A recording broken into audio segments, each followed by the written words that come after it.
Option trading শব্দটা শুনলেই এখন আমার ভয় লাগে। গত কয়েক মাস আগে আমি বুঝলাম রিটেল ট্রেডারদের জন্য অপশন ট্রেডিং নয়, এটা একটা গ্যামলিং। নমস্কার বন্ধুরা, আমি দেবাশিস, পেশায় একজন মেকানিক্যাল ইঞ্জিনিয়ার আর প্যাশনে একজন ট্রেডার। আজকের ভিডিওটা কোনো টিপস দেওয়ার জন্য নয়, আমার সুইং ট্রেডিং জার্নি আপনাদের কাছে পৌঁছে দেওয়ার জন্য। আপনারা হয়তো ভাবছেন কেন আমি অপশন ছাড়লাম। কারণটা খুবই সহজ এবং রিলেটেবল। মানসিক শান্তি। আমি অপশন ট্রেডিং করতে গিয়ে দেখেছি সারাদিন স্ক্রিনের দিকে তাকিয়ে থাকতে হয়। হার্টবিট ক্যান্ডেলের সাথে সাথে আপ অ্যান্ড ডাউন করতে থাকে। প্রফিট হলেও শান্তি নেই, আর লস হলেও শান্তি নেই। চাকরির পাশাপাশি এটা করা সম্ভব নয়। কিন্তু সুইং ট্রেডিং আলাদা। এখানে আজ আমি শেয়ার কিনব এবং সেল করব হয়তো 1 সপ্তাহ বা 1 মাস পরে। মাঝখানের এই সময়টা আমি আমার চাকরি বা ব্যবসার কাজে লাগাতে পারব। এখানে রাতারাতি বড়লোক হওয়া যায় না ঠিকই, কিন্তু ক্যাপিটাল জিরো হওয়ার সম্ভাবনা থাকে না। আমি কথা দিয়েছিলাম এই চ্যানেলটা আমি যখন শুরু করব তখন সমস্ত সত্যি কথা আপনাদের সাথে শেয়ার করব।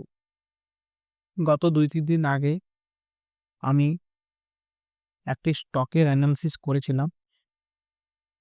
যে স্টকটি আপনি দেখতে পাচ্ছেন স্ক্রিনে, সেটি হলো হিন্দুস্তান কপার লিমিটেড। এই স্টকে অ্যানালিসিস করে আমি দেখেছিলাম 410-এর ওপর স্টকটি যদি ট্রেড করে আমি পজিশন বানাবো। সেখানে আমি স্টপ লস রাখবো 395 এবং টার্গেট রাখবো 450-এর মতো। কিন্তু দুর্ভাগ্যবশত স্টকটি 410 টেস্ট করে চলে যায় 437-38-এ। সেই জন্য আমি এই স্টকটিতে পজিশন বানাতে পারিনি। যাই হোক, আমি চেস করিনি এবং হায়ার লেভেলে এন্ট্রি নিইনি। অল্টারনেটিভলি আরও একটি স্টক অ্যানালিসিস করে রেখেছিলাম, যে স্টকটির নাম হলো কর্ণাটকা ব্যাংক। চার্টে দেখতেই পাচ্ছেন কর্ণাটকা ব্যাংক। আমার এন্ট্রি প্রাইস 208 টাকায় ছিল এবং স্টপ লস রেখেছি আমি 195 টাকা। ফার্স্ট টার্গেট রেখেছি 212 টাকা, সেকেন্ড টার্গেট রেখেছি 225 টাকা। পোর্টফোলিওতে আপনাদের পজিশনটা দেখাচ্ছি। এই দেখুন, দেখতে পাচ্ছেন কর্ণাটকা ব্যাংক। এভারেজ প্রাইস আছে 208 টাকা এবং স্টকটি কারেন্টলি ট্রেড করছে 1% ডাউনে আমার বাইং প্রাইস থেকে। তো চলুন আবার চার্টে যাই। আপনারা দেখতেই পাচ্ছেন 195 টাকা এসএল যেখানে রেখেছি, সেখান থেকে প্রাইস বাউন্স করেছে এবং কারেন্টলি 206 টাকায় ট্রেড করছে। আমার বাইং প্রাইস থেকে ডাউনে 1% ডাউনে ট্রেড করছে। এই ট্রেডটি আমি নিয়েছি 1:1 risk and reward ratio maintain করে। এখানে এই স্টকে ইনিশিয়াল রেজিস্ট্যান্স আছে 212 টাকায়।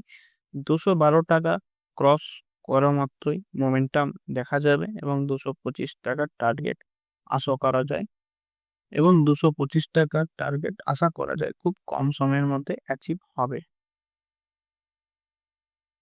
যাই হোক বন্ধুরা, আমি এই ট্রেডটি হোল্ড করছি।